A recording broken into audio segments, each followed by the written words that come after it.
Hello, everybody. Welcome to 3 Point Perspective, the podcast about illustration, how to do it, how to make a living at it, and how to make an impact in the world with your art. I'm Jake Parker. I'm Lee White. And I'm Will Terry, and all three of us are professional illustrators. We've all worked for all the major publishers in the business. Together, we published 75 children's books, give or take, and we've all taught illustration at university art schools. That is correct. Each week, we answer listener questions or interview awesome illustrators, see what they have to say. Sometimes we agree, sometimes we argue, but each time you learn something brand spanking new. Brand spanking new. Let's get right down into it. That's one and done right there. Yeah. Clean. No ums, no ands, no stutters. Well, let's have it be done, and let's get right down into it. This is from Tina. So these questions today come in from our hotline, from our it's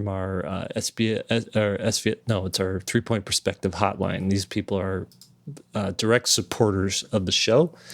And Tina says, help, I'm torn between oil painting and sequential work. I feel that trying to do both, I might do neither well. Thoughts? We'll talk about two very different ways of thinking about art and approaching art. I think my answer is pick one to be your main thing and then pick the other one to be your sort of decompression thing when you're like burnt out on the main thing. Yeah. That's what I would do.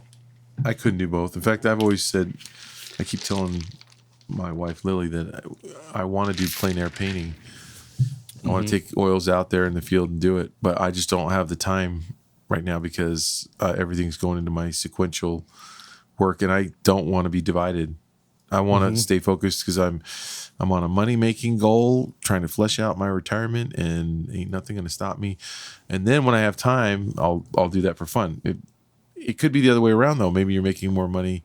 If I was making more money with oil painting and the sequential work was more for fun or more like maybe I can make money at this someday, that, you got to do what you're really passionate about, what you're the most passionate about. That's where you're going to have the most success. Will, when are you retiring? What's the goal, the age goal? Never. But you're working towards retirement, right? Right. So you're chasing the rainbow? Is that what's going on So here? then the retirement, I have a figure in mind that I want to get to, and I'm on, well on my way. And when I get there, I will feel like I can take time. I can slow down on the money making journey. Gotcha. But like I love doing children's books and I love teaching, and so I don't even want to say what I'll be doing. I have a really good work-life balance now. We get to play a lot of pickleball.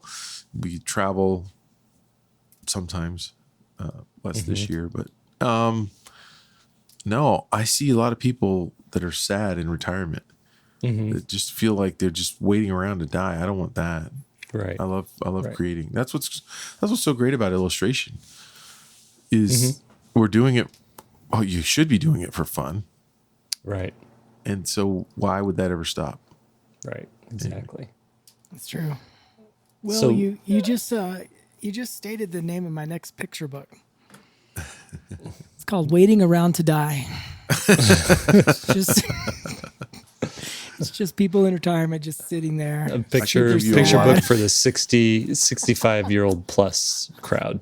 You could come down here, stay in my trailer, and do your research for the book too. No, here's the problem. Let's get back to the quote. We're kind of ruminating on our retirements, which is very odd, considering I don't feel like I'm anywhere near that or wanting to be near that right now. Back to the main question. The problem that I see here is that both of these things, and I'm assuming that sequential work either means books or comics.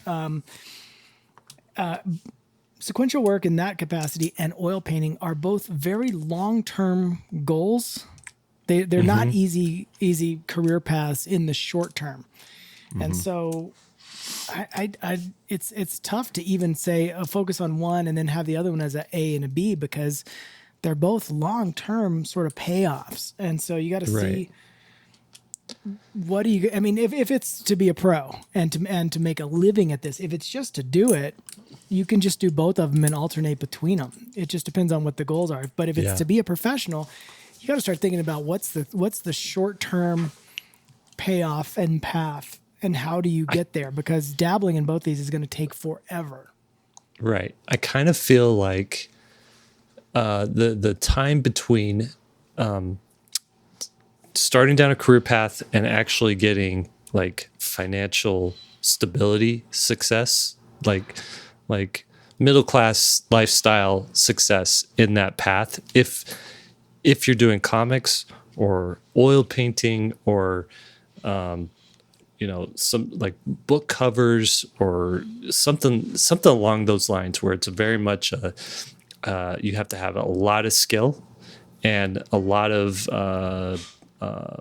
children's books as well is in this too. You have to have a lot of skill, but you also have to have a lot of like social like networking capital as well, where you're not unknown, but like you're known enough to the right people that they're willing to hire you to do the thing and come back to you, and you've built up this relationship with them.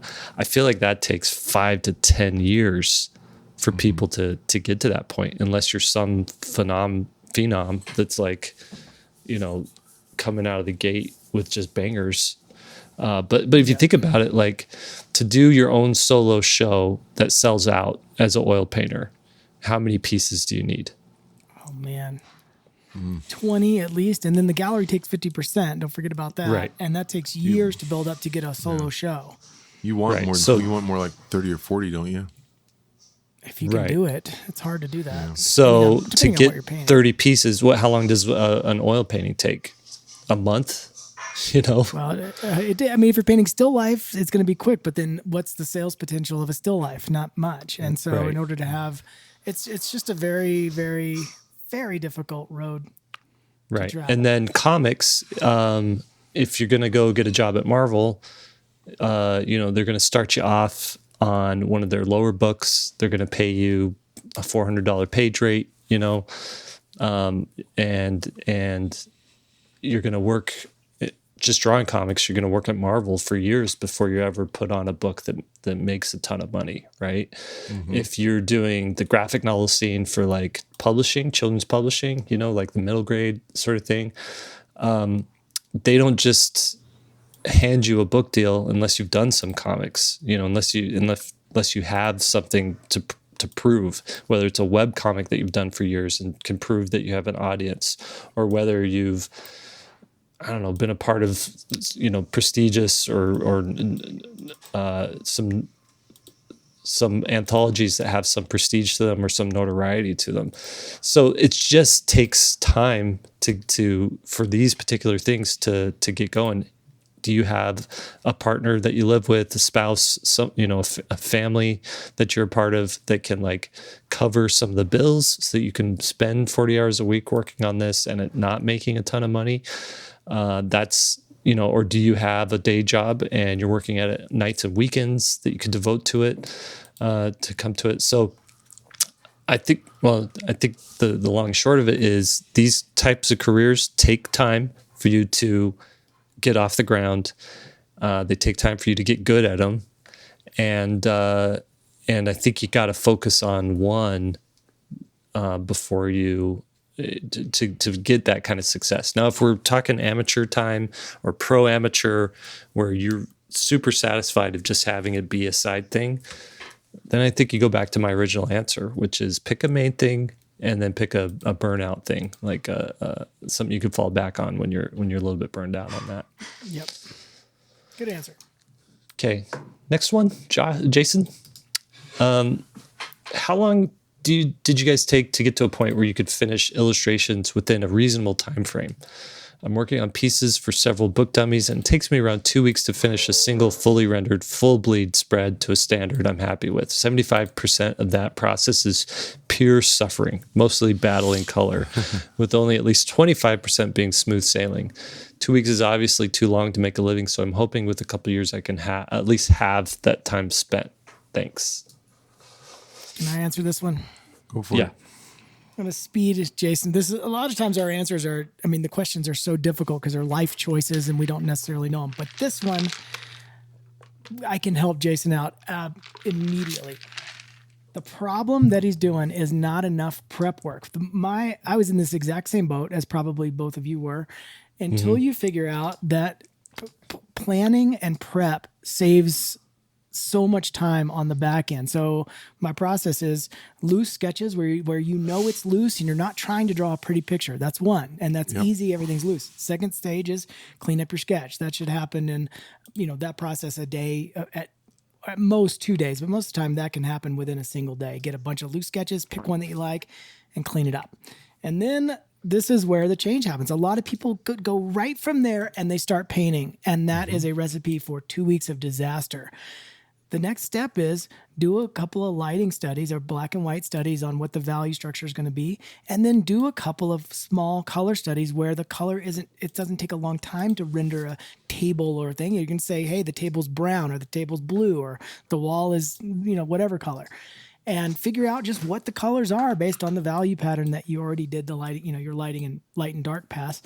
Once you have those ingredients, the actual painting process not only goes really fast, but it's actually enjoyable instead of being a tug of war the whole time. You can watch a movie, you can have stuff playing, you can listen to an audiobook. You've got all your roadmap already set and you're just on your trip now. You're just painting the stuff and just cleaning it up. It's really enjoyable. And your process will go from 2 weeks to being, 3 days maybe. Yeah. Mm-hmm. Yeah. If you watch how a kid would do a project versus an older guy or gal, like let's say putting in grow boxes, elevated raised grow beds, right? So the kid would just go out there with a shovel and start digging, right? And they would dig the holes wrong to put the, I don't know if you sink posts first or whatever you're going to do, they just start building. They'd start cutting wood and they just start into the project. And that's kind of what most beginning illustrators do. That's what I did. I wasted so much time. And so my 2 weeks to finish a single fully rendered full page spread like he's talking about would have taken me, definitely over a week and maybe into 2 weeks. And now I can do one in a couple of days. And sometimes I can do one in a day almost, like if it's a long day, I could do one in a day. And my time has sped up so much so that illustration has become more and more profitable over the years. And it's from doing exactly what you said, Lee. It's the planning work. And the problem is, I don't think there's a shortcut. I think you have to beat yourself over the head and doing it wrong, because the frustration of like how long it's taking and how many mistakes you're correcting and how many things you're fixing is actually the fuel that the good illustrators, the ones that survive that stage and don't quit, use to fuel themselves to figure out like better processes, better ways of working. Some of them become intuitive. Some of them are conscious efforts. But I used to have I used to have a thing over my drawing table that said, if you draw a sucky sketch, you'll paint a sucky picture. And if you're still in that stage where you're trying to fix your illustrations in the painting stage, you're not there yet. You're still wasting a lot of time. You shouldn't be fixing anything in the painting stage, really. There are a few times where you'll reveal something that you didn't think about every now and then, and you'll make some alterations. But in general, everything is you're planning. You're making, like you said, Lee, like you're making marks that aren't valuable.